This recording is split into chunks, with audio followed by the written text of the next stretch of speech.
တေကိုလူတွေမလေးစားရတဲ့အကြောင်းရင်းရှိခုလူတွေကတော့လေးစားတာခံချင်ကြပါတယ်ဒါပေမဲ့တခါတရံမှာတော့ကိုမသိမ့်လိုက်ပဲကိုရဲ့အပြုတ်မှုတချို့ကြောင့်လူတွေရဲ့လေးစားမှုကိုဆုံးရှုံးသွားတတ်ကြပါတယ်ပထမအချက်ကတော့အလိုအကျုံပြုံးနေခြင်းဖြစ်ပါတယ်ပြုံးခြင်းကတော့ကောင်းပေမဲ့အချိန်တိုင်းပြုံးနေခြင်းကတချို့လူတွေကိုယ့်ကိုအလေးနဲ့မထားစေပဲပပပလူတယောက်လို့မြင်စေနိုင်ပါတယ်ဒုတိယအချက်ကတော့ကြောက်ဝါခြင်းဖြစ်ပါတယ်ကိုယ့်ရဲ့အောင်မြင်မှုကိုအမြဲပြောနေတဲ့လူကိုလူတွေကသဘောကျလိမ့်မရှိကြပါဘူးတကယ်တော်တဲ့လူတွေကသူတို့ရဲ့ရလဒ်ကိုပဲပြသကြပါတယ်တတိယအချက်ကတော့ကိုယ့်ရဲ့ကိုယ်ပိုင်တန်ဖိုးကိုမမြင်နေခြင်းဖြစ်ပါတယ်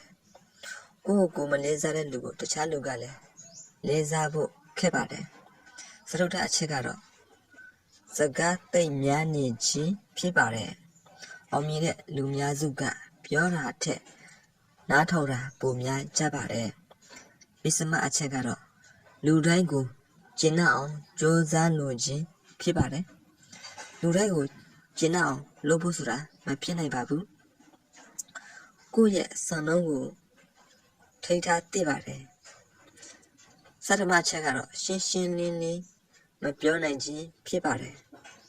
ယုံကြည်မှုရှိတဲ့လူတွေကသူတို့ရဲ့အမြင်ကိုပြသားပြောတတ်ကြပါတယ်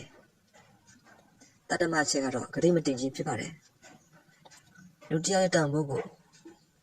သူပြောတဲ့စကားနဲ့မဟုတ်ပဲသူလုပ်တဲ့လုပ်ရနဲ့ပဲတိုင်းတာကြပါတယ်နောက်ဆုံးချက်ကတော့အချိန်မလေးစားခြင်းဖြစ်ပါတယ်အမြဲနောက်ကျတဲ့လူအမြဲပြက်ကွက်တဲ့လူကိုလူတွေကယုံကြည်မှုနဲ့သွားတတ်ပါတယ်ဒီချက်တွေထဲမှာမြင့်မှာဘယ်နှချက်ရှိနေပြီလဲဒီနေ့ကစပြီးတော့ပြင်ဆင်လိုက်ပါ